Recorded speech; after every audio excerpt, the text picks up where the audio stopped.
Une vie qui avait commencé comme un simple ouvrier dans une mine de diamants s'était transformée en l'un des dirigeants les plus puissants d'Afrique. Maintenant, Ibrahim Traoré était assis à la même table que les PDG d'entreprises occidentales qui étaient venus acheter la mine où son père était mort. Mais tout le monde à la table ne montrait pas son jeu. Dans la salle de réunion du palais présidentiel à Ouagadougou, la capitale du Burkina Faso, les représentants des compagnies minières les plus puissantes du monde étaient assis. À la tête de la table, debout et fier dans son uniforme militaire, Ibrahim Traoré écoutait calmement les offres pour le trésor le plus précieux de son pays.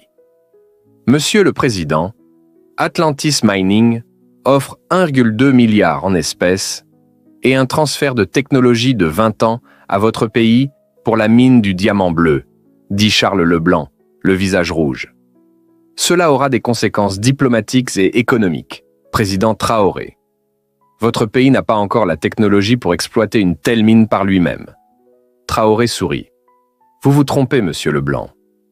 Depuis 2 ans, plus de 200 ingénieurs miniers et géologues ont été formés à l'université technique du Burkina Faso.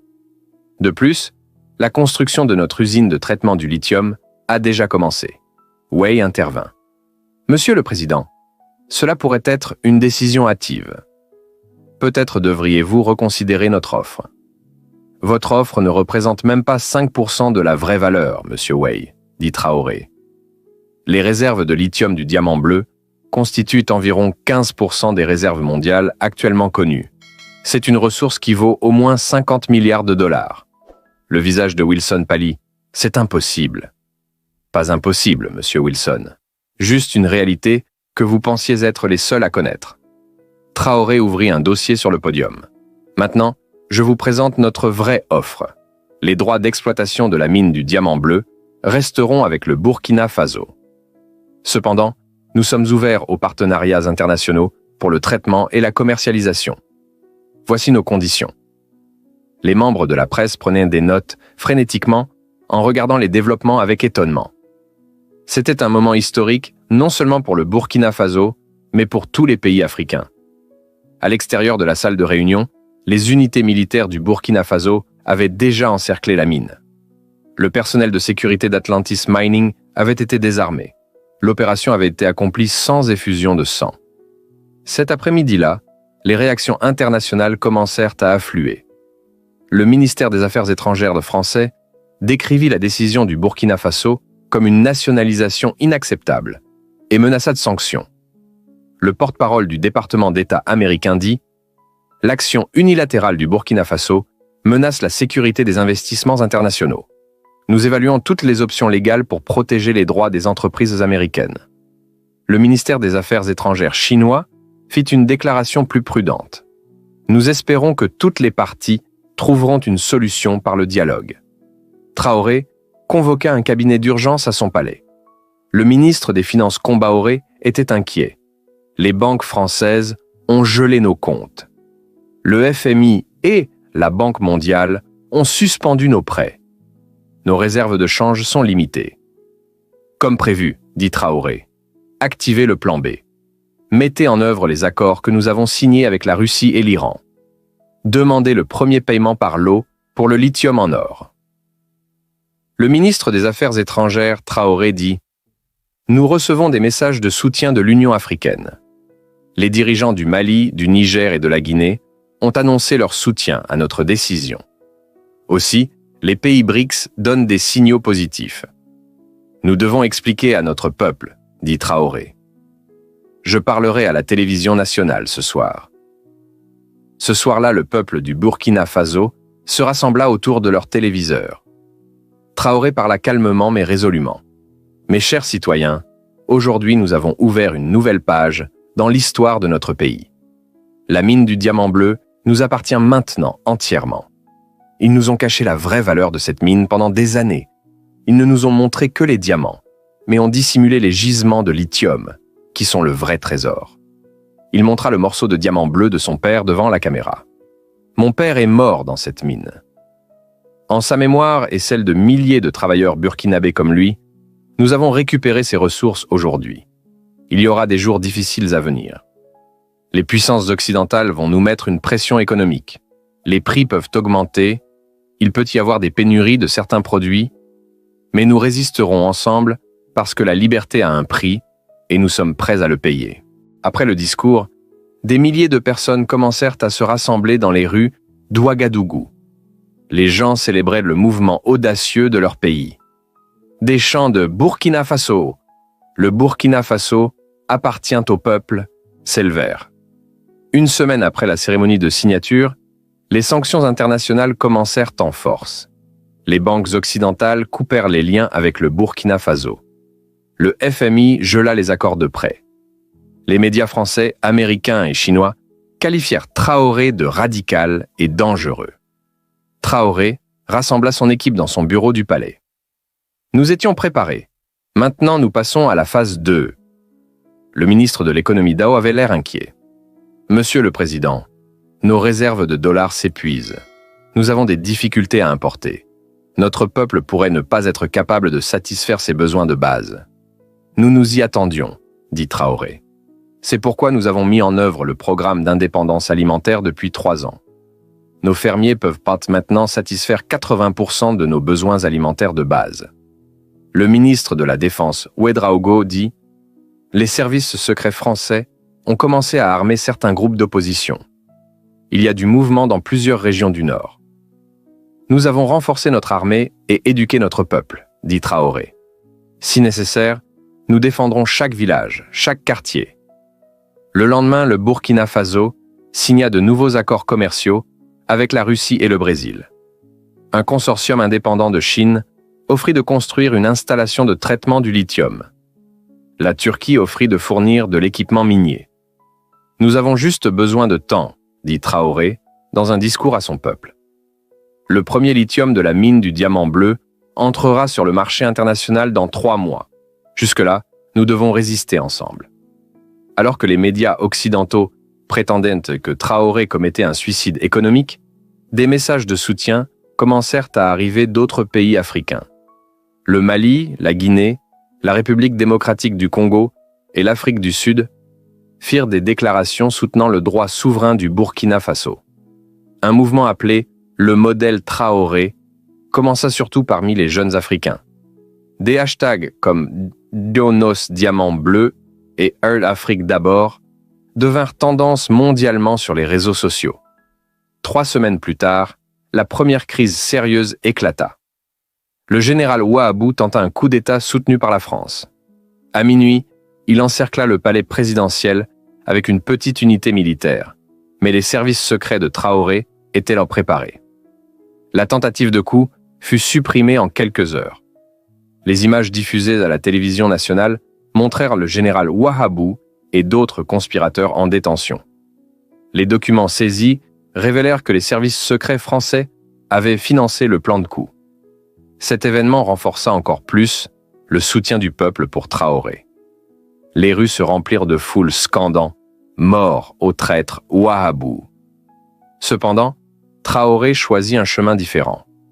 Au lieu d'exécuter Ouahabou, il l'appela à témoigner dans une diffusion en direct. « Général Ouahabou, dit Traoré d'une voix calme, aujourd'hui, je veux vous demander non pas votre punition, mais pourquoi vous avez trahi votre pays ?» Ouahabou répondit en tremblant. « Les Français m'ont offert 5 millions d'euros. Ils ont promis une nouvelle vie, une villa de luxe en Europe. Qu'en est-il de l'indépendance de votre pays, l'avenir de votre peuple? Quelle est leur valeur ?» Le général resta silencieux, baissant la tête. « Voici l'exemple le plus clair de comment l'Occident contrôle l'Afrique, » dit Traoré, se tournant vers les caméras. « Il nous divise en utilisant les faiblesses en nous-mêmes. » Cet événement résonna aussi dans l'opinion publique internationale. La France nia toute implication dans la tentative de coup, mais les preuves étaient claires. Beaucoup de citoyens dans les pays occidentaux commencèrent à questionner le rôle de leur gouvernement dans de telles activités. La pression économique de l'Occident continua pendant 6 mois. Le peuple du Burkina Faso traversa des moments difficiles. Il y eut des pénuries de certains produits de base. Les prix augmentèrent. Des protestations de rue commencèrent. Traoré s'adressa à la nation à la télévision nationale chaque soir. La liberté a un prix, mes frères et sœurs, mais ce prix est moindre que le coût de siècles d'exploitation. À la fin du 6e mois, un développement inattendu se produisit dans l'économie mondiale.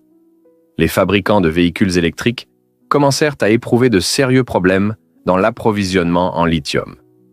Les prix augmentèrent rapidement. Les réserves de lithium du diamant bleu étaient maintenant plus précieuses que jamais. Traoré tint une réunion ouverte à la presse internationale. Le Burkina Faso est ouvert aux marchés mondiaux sous des conditions de commerce équitables. Cependant, nous ne renoncerons jamais au contrôle de nos ressources. La première percée vint du géant automobile allemand Volkswagen.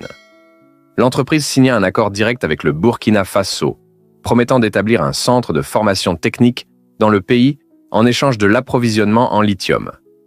D'autres entreprises suivirent, Tesla, Ford, Toyota. Les grands fabricants automobiles durent s'asseoir à la table avec le Burkina Faso pour surmonter la crise du lithium. Cependant, il y eut aussi des luttes difficiles dans le pays pendant ce processus. L'exploitation de la mine du diamant bleu s'avéra plus complexe que prévu.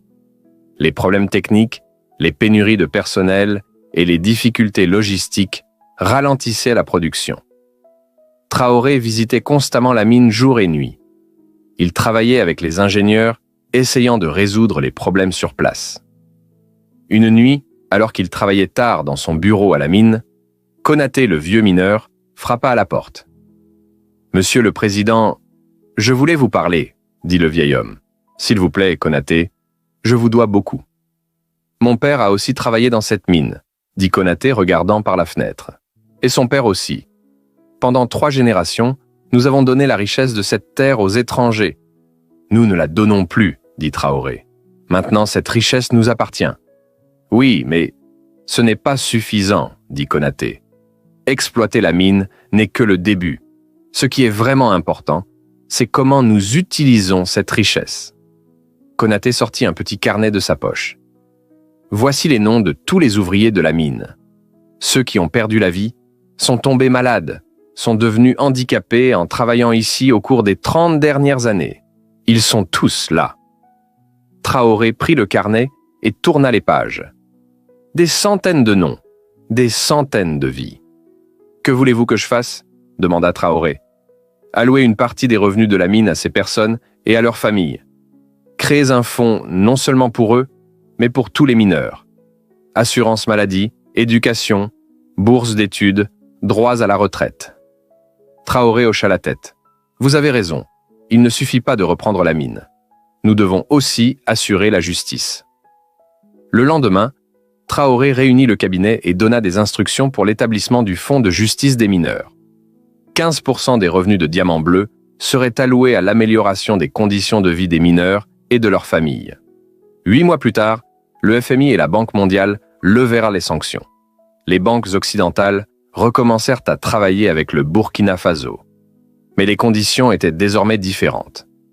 Les nouveaux accords miniers connus sous le nom de modèle diamant bleu stipulaient que la participation majoritaire dans les ressources naturelles resterait au pays hôte. Le Burkina Faso avait atteint une position où il pouvait dicter ses propres conditions. 1 an après la nationalisation de la mine diamant bleu, une toute nouvelle communauté commença à se former autour de la mine. Des logements modernes, des écoles, des hôpitaux furent construits. Un nouveau quartier résidentiel fut créé pour plus de 2000 travailleurs et leurs familles en travaillant dans la mine. La première installation de traitement du lithium du Burkina Faso s'élevait dans une zone proche de la mine. Des ingénieurs de Russie et de Chine formaient les équipes locales. De jeunes ingénieurs burkinabés apprenaient des procédures de traitement complexes. Un matin, Traoré visita la mine. Avec lui se trouvaient de jeunes étudiants de tout le pays. Ils étaient tous étudiants de l'Académie technique Diamant Bleu, nouvellement établie. « Cette mine n'est plus seulement une mine », dit Traoré aux étudiants. « C'est un symbole de notre indépendance et de notre avenir. » Les étudiants visitèrent différentes sections de la mine. Ils virent le processus d'extraction du lithium, les installations de traitement des diamants, les laboratoires de contrôle qualité. Un des ouvriers les plus anciens de la mine s'approcha de Traoré. « Monsieur le Président, je veux vous montrer quelque chose. » l'ouvrier emmena Traoré dans une ancienne section de la mine. Ici, sur le site de l'effondrement de 1994, se trouvait maintenant un petit monument. Les noms des ouvriers qui avaient perdu la vie dans l'accident y étaient inscrits. En haut se trouvait le nom d'Amara Traoré. « Nous avons fait cela », dit le vieil ouvrier. « Nous ne les oublierons plus. » Traoré toucha le nom de son père. Ses yeux se remplirent de larmes. « Merci », dit-il doucement. Ce jour-là, une cérémonie spéciale fut organisée à la mine. Le premier lot de lithium extrait de diamants bleus était prêt à être exporté sous forme transformée. Sa valeur était d'environ 500 millions de dollars. Dans son discours lors de la cérémonie, Traoré déclara « Aujourd'hui, nous n'exportons pas seulement un minéral. Nous déclarons au monde notre indépendance, notre dignité et notre droit à déterminer notre propre destin. » Les journalistes internationaux présents à la cérémonie furent étonnés de voir comment un mouvement qu'ils avaient qualifié de folie un an auparavant s'était maintenant transformé en succès. Un an plus tard, Traoré se trouvait sur la tombe de son père. Avec lui se tenaient les premiers diplômés de l'académie minière nouvellement établie, tous de jeunes burkinabés. « Mon père m'a laissé un petit diamant bleu », dit Traoré aux jeunes gens. Mais ce n'était pas son véritable héritage. Le véritable héritage était la conviction que la richesse de nos terres nous appartient. Au loin, les nouvelles installations de la mine Diamant Bleu étaient visibles. Maintenant, tous les employés étaient burkinabés. Les profits de la mine étaient utilisés pour améliorer l'infrastructure, l'éducation et le système de santé du pays. Un jeune mineur s'avança. « Monsieur le Président, nous voulons vous donner quelque chose. » Une petite boîte fut remise à Traoré. À l'intérieur se trouvait une bague en diamant bleu, gravée du nom de son père. « Ce morceau de diamant a été extrait de la veine où travaillait votre père, » dit le jeune mineur. « Maintenant, nous fournissons une assurance maladie et des bourses d'études à la famille de chaque travailleur de la mine. Personne ne devra grandir sans père. » Traoré mit la bague à son doigt. Les puissances occidentales maintenaient encore la pression économique. Mais le Burkina Faso était résilient. Et maintenant, l'avenir du pays était entre ses propres mains. « Quand mon père est mort dans la mine, j'avais 8 ans, dit Traoré. Ce jour-là, je me suis fait une promesse. Un jour, la richesse de notre pays appartiendrait à notre propre peuple. Ce même jour, une nouvelle installation fut ouverte à côté de la mine Diamant Bleu, l'usine de traitement du lithium Amara Traoré. C'était la première installation de traitement du lithium à pleine capacité d'Afrique. Des dirigeants du monde entier étaient en présent à la cérémonie d'ouverture. Le Burkina Faso était devenu une puissance respectée dans les relations internationales. Alors que Charles Leblanc regardait la cérémonie à la télévision, un message arriva sur son téléphone. Les actions d'Atlantis Mining avaient perdu 40% de leur valeur. L'entreprise était au bord de la faillite, un an après la décision de Traoré. L'histoire du Burkina Faso devint une inspiration pour d'autres pays africains. En 2 ans, 5 pays différents firent des mouvements similaires. Cette approche connue sous le nom de modèle Traoré fut vue comme le début d'une nouvelle ère dans les relations internationales. Le Nigeria reprit le contrôle de ses réserves pétrolières, la République démocratique du Congo, ses mines de cobalt, l'Afrique du Sud, ses gisements de platine. Traoré s'adressa aux autres dirigeants lors d'une réunion de l'Union africaine. « Nos ressources naturelles ont le pouvoir de changer notre destin. Mais ces ressources n'apportent de vraies richesses qu'aux pays qui non seulement les détiennent dans leur sol, mais peuvent les traiter et les offrir au monde comme produits à valeur ajoutée. » Les puissances occidentales essayèrent différentes stratégies contre le nouveau mouvement d'indépendance économique de l'Afrique. Des coups d'État militaires furent soutenus dans certains pays. Des crises économiques furent alimentées dans d'autres. Mais le succès du Burkina Faso avait fourni une feuille de route pour les autres pays. Traoré prononça un discours à Genève en tant qu'invité de la Confédération syndicale internationale. Pour changer la structure injuste de l'économie mondiale, nous devons d'abord assurer la justice dans nos propres pays. Un mineur travaillant à Diamant Bleu peut maintenant offrir un avenir sain à ses enfants. C'est le vrai sens du partage équitable de la richesse. Charles Leblanc fut contraint de démissionner de sa grande entreprise. Dans sa dernière interview, il déclara « Peut-être que l'ère de domination des ressources de l'Afrique a pris fin ». 5 ans plus tard, Traoré fut invité à Londres pour parler lors d'une conférence minière internationale. Les mêmes médias occidentaux qu'il avait autrefois qualifié de radical et dangereux le décrivaient maintenant comme visionnaire et réformateur.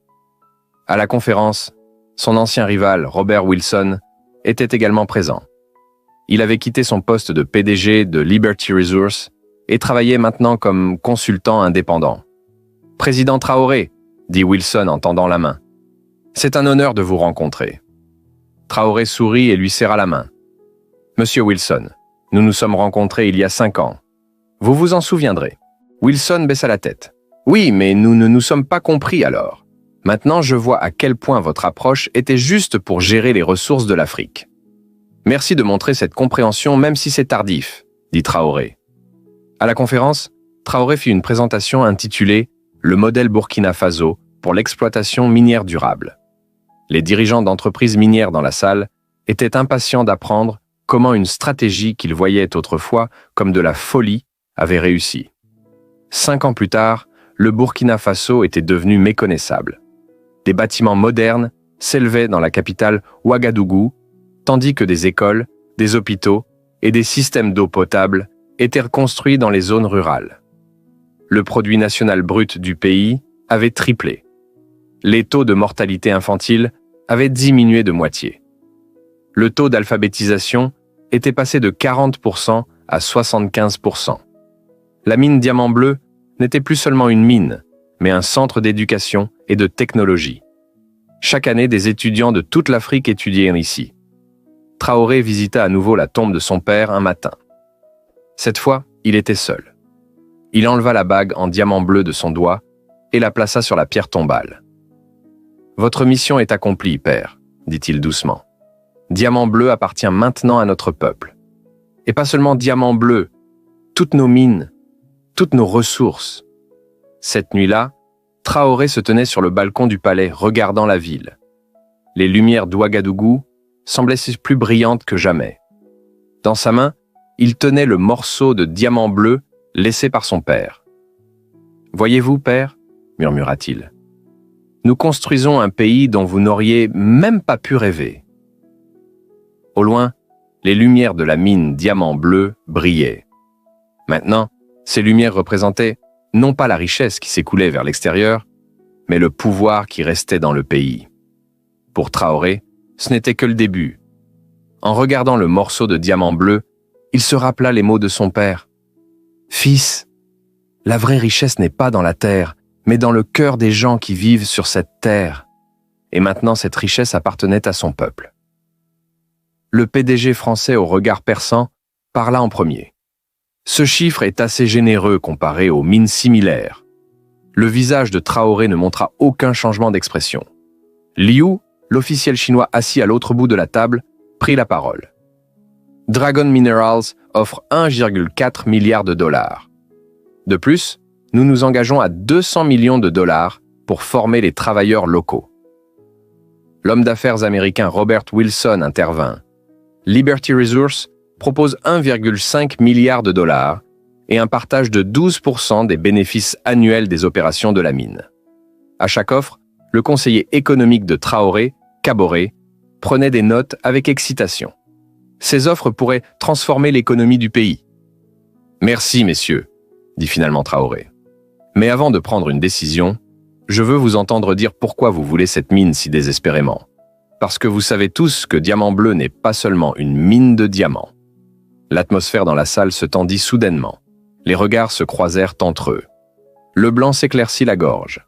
« Monsieur le Président, Diamant Bleu produit certains des diamants de la plus haute qualité au monde. Les tons bleus rares sont particulièrement précieux sur le marché du luxe. »« C'est tout ?» demanda Traoré, ne quittant pas Leblanc des yeux. « Bien sûr, les opérations minières ont toujours plusieurs sources de valeur, intervint Wilson. Des minéraux secondaires à l'infrastructure logistique. De nombreux facteurs déterminent la valeur d'une mine. » Traoré se leva lentement et commença à marcher autour de la table de conférence. « Messieurs, je vais être direct avec vous. Avant de venir à ces négociations, Je savais exactement ce qu'est Diamant Bleu, et je pense que vous le savez aussi. Il y a 3 jours, j'ai rencontré un vieux mineur dans le nord du Burkina Faso, dit Traoré, en marchant vers la fenêtre. Un homme nommé Joseph Konaté. Il a travaillé à Diamant Bleu il y a 30 ans, et il m'a raconté une histoire très intéressante. La salle était complètement silencieuse. De petites gouttes de sueur commencèrent à se former sur le front de Leblanc. Avant de continuer cette réunion, j'aimerais vous montrer une vidéo, dit Traoré, faisant signe à son assistant. Sur le grand écran de la salle de réunion, l'image d'un homme âgé apparut. Joseph Konaté tenait un document de ses mains osseuses. Mon nom est Joseph Konaté. J'ai travaillé dans l'équipe de recherche géologique de la mine Diamant Bleu entre 1990 et 1995. En 1994, lors de nos forages dans la partie sud de la mine, nous avons découvert un vaste gisement de lithium sous la veine principale de diamant. Nous avons soumis nos rapports à Atlantis Mining, mais l'entreprise a dissimulé cette information au public. Leblanc se leva rapidement. C'est inacceptable. Qui est cet homme? Ces affirmations sont complètement sans fondement. Traoré dit calmement « Veuillez vous asseoir, monsieur Leblanc. La vidéo n'est pas terminée. » Konaté continua. « Je travaillais avec Amara Traoré. Nous comprenions tous les deux l'importance de cette découverte, mais la direction de l'entreprise a enterré nos rapports. Une semaine plus tard, un accident suspect s'est produit dans la mine. Amara a perdu la vie. J'ai échappé et me cache depuis. » L'écran s'éteignit. Traoré retourna à la table et ouvrit le dossier devant lui. « Monsieur Leblanc, monsieur Way, monsieur Wilson, j'ai des rapports géologiques datés de 1994. Aussi, voici les communications entre les cadres supérieurs d'Atlantis Mining. Ils confirment tous les affirmations de Konaté. » Il étala une carte du dossier sur la table. Comme vous pouvez le voir, la vraie valeur de Diamant Bleu ne vient pas des diamants. Les gisements de lithium en dessous constituent environ 15% des réserves mondiales connues. Et aujourd'hui, à l'ère de la révolution des véhicules électriques, ce lithium est bien plus précieux que les diamants. Les PDG échangèrent des regards inquiets. Wilson s'éclaircit la gorge. Ces types d'évaluations géologiques peuvent être spéculatives. Des recherches approfondies sont nécessaires pour vérifier les réserves réelles. Les recherches ont déjà été faites, monsieur Wilson, dit Traoré, par vos entreprises et vous connaissez les résultats. Ce soir-là, Traoré se tenait seul sur le balcon du palais. Dans sa main se trouvait la seule chose qui lui restait de son père, Amara Traoré, d'il y a 30 ans, un petit morceau de diamant bleu mat. Le ministre de l'économie Diao s'approcha de lui. « Monsieur le Président, les offres sont extraordinaires. Cet accord enrichira notre pays. » Traoré secoua la tête. « Mon père était un simple ouvrier de cette mine, Diao. Il a perdu la vie lors d'un effondrement en 1994. Tout ce qui nous restait était ce petit morceau de diamant et une grande douleur. La compagnie française Atlantis a continué à exploiter la mine sans payer aucune compensation. » Traoré continua. « Mais avant que mon père ne meure, il m'a dit quelque chose. Le vrai trésor du diamant bleu n'est pas les diamants que tout le monde connaît. » Diao parut perplexe. « Que voulez-vous dire ? En 1994, mon père et Konaté ont découvert les gisements de lithium dans la mine. Ils ont rapporté cette information à la direction de l'entreprise, mais la direction a dissimulé cette découverte. Le lithium n'était pas aussi précieux à l'époque qu'aujourd'hui, mais c'était déjà une ressource importante. Du lithium. C'est une information incroyable. Oui. Et aujourd'hui, c'est le matériau essentiel pour les batteries nécessaires aux véhicules électriques. Le pétrole du futur. Traoré leva le petit morceau de diamant bleu vers la lumière. Quand mon père travaillait dans la mine peu avant sa mort, il a découvert un filon différent. Il l'a signalé à ses supérieurs, mais ils ont effacé toute trace de cette découverte. La mort de mon père n'était pas un accident, Diao. Ils l'ont fait taire. Comment le savez-vous ? Parce que le collègue de mon père, Konaté, est encore vivant. Il se cachait depuis toutes ces années, mais le mois dernier, il m'a contacté et m'a tout raconté. Il m'a aussi donné ceci. Traoré sortit un vieux carnet usé de la poche intérieure de sa veste. les notes géologiques de mon père. Il a dessiné la première carte des gisements de lithium de la mine. Il comprenait à quel point ils étaient en précieux. Diao regarda le carnet. « Alors cette réunion était un piège », dit Traoré avec détermination dans les yeux. « Un piège pour voir depuis combien de temps les entreprises occidentales connaissent la vérité et comment elles nous manipulent. » Traoré alla au bord du balcon et regarda la ville. Les lumières de Ouagadougou brillaient dans l'obscurité de la nuit. « Mon père est mort quand j'avais 8 ans, Diao. Ma mère a dû m'élever seule. Souvent, nous ne trouvions pas de pain à manger. Nous ne pouvions pas payer les frais de scolarité. Et pendant tout ce temps, les entreprises étrangères volaient la richesse de notre pays. » Diao baissa la tête. L'histoire du Burkina Faso était l'histoire commune de nombreux pays africains. « Mais maintenant, nous allons mettre fin à cette situation, » dit Traoré, sa voix se renforçant de détermination. « Pas seulement Diamant Bleu, mais toutes nos mines, toutes nos ressources appartiendront à notre peuple. » À minuit, Traoré tenait une réunion secrète avec quelques conseillers de confiance. Le chef des renseignements Sankara ouvrit les dossiers dans ses mains. « Confirmé, Monsieur le Président. Les réserves de lithium dans la mine sont au moins 20 fois la valeur connue. » « Qu'en est-il des entreprises qui font les offres ?» demanda Traoré. « Toutes les 3 savent, Atlantis, Dragon et Liberty. Elles ont toute cette information, mais elles ne nous l'ont pas dit. » Le chef des renseignements ouvrit un ordinateur portable et montra quelques emails sur l'écran. Le PDG d'Atlantis français, Leblanc, a dit lors d'une réunion interne il y a 2 ans: « Quand nous acquérons les réserves de lithium du Burkina Faso, la valeur de notre entreprise se multipliera. Nous devrions commencer avec l'offre la plus basse possible, parce que les Africains ne connaissent pas la vraie valeur. » La mâchoire de Traoré se crispa. Qu'en est-il des autres? Dragon Minerals a similairement rapporté au gouvernement chinois que la vraie valeur du diamant bleu ne vient pas des diamants mais des réserves de lithium. Liberty a décrit la mine comme le trésor secret de lithium de l'Afrique dans une présentation confidentielle aux investisseurs de Wall Street. Traoré se leva. Demain est la réunion finale, et nous avons une grande surprise pour eux. Le ministre de la Défense, Ouédraogo, parut inquiet. « Monsieur le Président, une telle démarche pourrait être dangereuse. Ces entreprises ont des États puissants derrière elles. La France, les USA, la Chine, tous peuvent imposer des sanctions économiques et militaires. Nous sommes préparés, dit Traoré résolument. Pendant les 2 dernières années, nous avons travaillé à établir des canaux commerciaux alternatifs. Nous avons fait des accords secrets avec la Russie, le Brésil, la Turquie et l'Iran. De plus, nous avons déjà acquis la technologie et l'équipement nécessaires pour installer l'usine de traitement du lithium. » Le ministre de l'économie Diao parut étonné.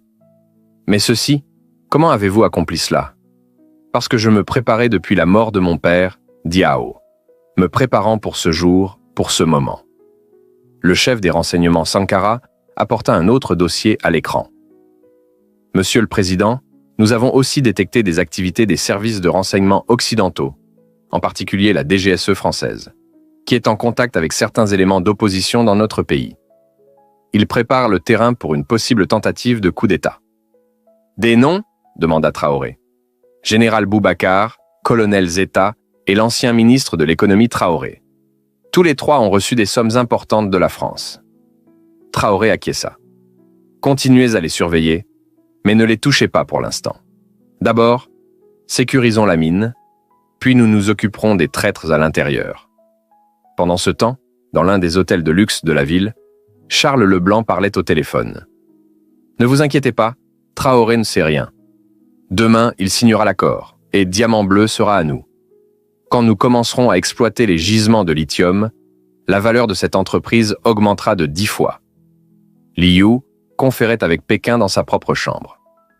Les Américains et les Français ont aussi soumis leurs offres, mais la nôtre est la plus élevée. Le président Traoré dirige un pays confronté à des difficultés économiques.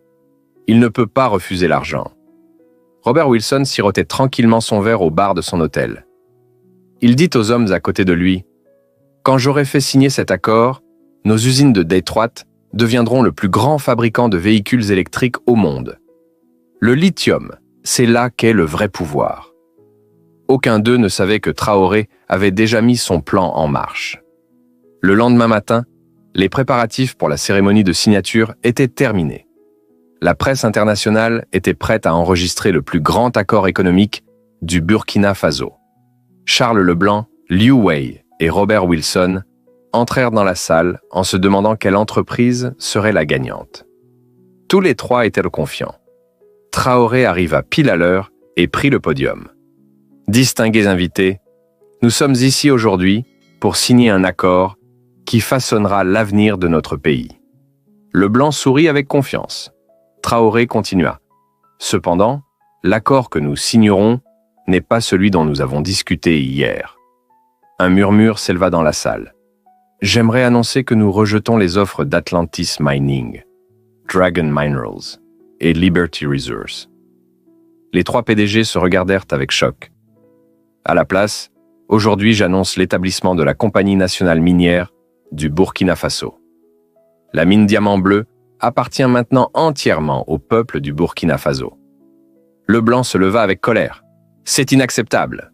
C'est contre les accords internationaux. » « Ce qui est contre les accords, dit Traoré d'une voix calme, c'est de nous cacher les gisements de lithium dans la mine, d'essayer de voler les ressources naturelles de notre pays tout en connaissant la vraie valeur des réserves. » Traoré appuya sur un bouton et le grand écran dans la salle affichait les communications secrètes des entreprises, les rapports géologiques et les cartes détaillées des gisements de lithium. « Le jeu est terminé, messieurs, dit Traoré à Leblanc. Chers spectateurs, si vous aimez ce que fait le président, veuillez dire une prière pour lui dans la boîte de commentaires. Aimez cette vidéo et partagez-la avec un ami.